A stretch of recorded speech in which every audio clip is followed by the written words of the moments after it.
Ma'am, ang tanong ko lang po, paano po yung meron na pong SSS or yung meron na pong SSS number, tapos at the same time may employer po?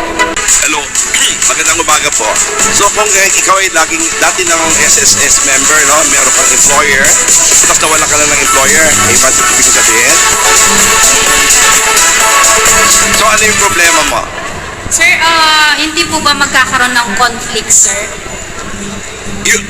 Yung SSS, pag kumuha ang isang manggagawa ng SSS number, ayan na ang SSS number niya sa buong buhay niya. So hindi kayo dapat kukuha ng isa pa. Dahil pag yung hinulugan nyo ang SSS nyo sa ibang numero, liliit yung hulog mo. So doon sa mga gumamit ng dalawang SSS number, ngayon bago pa kayo magretiro o magkaroon ng mga sakuna, pagsamahin nyo na po yung contribution nyo sa ilalim ng isang SSS number po. Dahil sa mas mahabang paghuhulog, mas malaking benepisyo ang makukuha nyo sa SSS. Ako pong magtatanong. Actually po, Tapusin lang po natin. Chair, pensioner na po ako ng SSS. Kaya lang po ang itatanong ko, kasi po dati, empleyado ako ng Pepsi Cola, mababa po yung contribution ko sa Pepsi. Hindi, Pagkatapos po, sa 1,000. dumating ang panahon, nag-abroad po ako, sinikat ko po yung ano ko dun sa Basta gigil kayo yung contribution ko. Ngayon po, nung nag-pension na ako, bakit po ang baba nung nakuha ko? Dahil kasi kinompute po nila dun sa naunang bayad ko. Eh, yung napakalaking inulog ko nung nasa abroad ako, wala rin nung kumbaga sa hindi po lumaki. Yun lamang po. Thank you, magandang umaga po. Sir, check po natin yon kasi ang atin hong pension, ang computation mo nun base sa pinaka-recent na hulog mo ninyo. So kung posted mo yung contribution sa bilang OFW, once a member ho kasi, always a member, lifetime membership po yan. Kahit ho nagpaiba-iba ho kayo ng payer type, dati employed, naging self-employed, naging OFW, isa lang ho ang magiging computation ho ng pension mo. Meron ho tayo sa likod mo dyan, sir. Pasilip po natin kung na-check na yung hulog mo niya bilang OFW, kung yan po yung huli niyong hulog sa SSS, at sabi niyo nasa mataas po yan, yun ho ang naging basis ho ng computation ng pensions. Before, wait.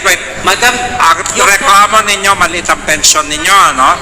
O, sino yung in charge dyan sa likod? Sino yung in charge dyan sa likod? Sir, pumunta kayo doon, may computer doon. Who's the manager? Marie,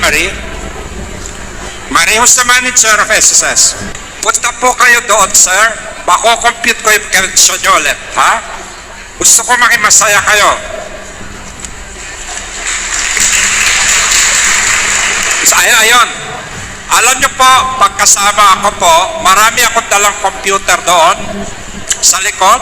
Sir, para maging masaya kayo, sir, i-correct niyo yung pension nyo. Kung nagkamali sila, sir, ipapa-refund ko kagad, ha? Oo, tanong. Galing po ng Barangay Mangulago, Bayan ng Victoria, Jason Manalastas po. Aminan ko, tiga Victoria, pare. Okay po. Okay. Sir, ang tatanong ko lang po yung sa amnesty about dun sa mga loan, kung magkakaroon ba tayo ng amnesty. Anong klaseng amnestia? Basta hiningi ng tiga-Tarlac, may amnesty kagad. Anong amnesty mo? Walang penalty, wala na. Ano pa? Ano pang amnesty gusto mo? Yun lang po. Salamat po. Basta, si EBP Bolt, wala ng penalty, ha? Ano pang amnesty gusto mo? Basta bayad na kayo utang. Yung mga employer dito, saan yung mga employer dito?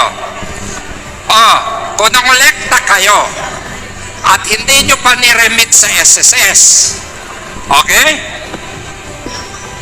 Pupunta lang kayo sa manager. I-prove nyo lang na medyo nahirapan kayo sa negosyo ninyo noong panahon ng COVID. I-waive ko rin yung penalty ninyo, pati kayo kasama. Both okay ba yun? Okay yun, di ba? Oh. Basta tikat tarlac, iwe-wave ko rin. Both gusto ko marinig kung pwede. Katulad ng sabi ni Pangulong Rolly, yung mga nagkaroon ng mga lugi sa kanilang mga negosyo at hindi nakapagbayad ng SSS o hindi nakapag-remit ng mga inutang sa SSS, kayo po ay pwedeng mag-apply ng condonation. Pumunta po kayo doon sa opisina sa Tarlac at pagtitignan po, pag napakita nyo talaga kayo nalugi, kayo po ay pagbibigyan ng condonation. Ang babayaran nyo lang po yung principal contribution at wala pong penalty. Ayan na.